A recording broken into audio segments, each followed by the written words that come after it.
நைனா வணக்கம் நைனா. வணக்கம் நீண்ணே. என்ன நைனா ஏதோ சேனல் புதுசா ஆரம்பிச்சுக்கிறியா?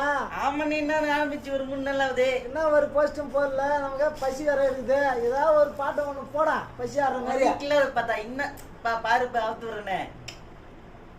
கண்ணாடி பார்க்கையிலே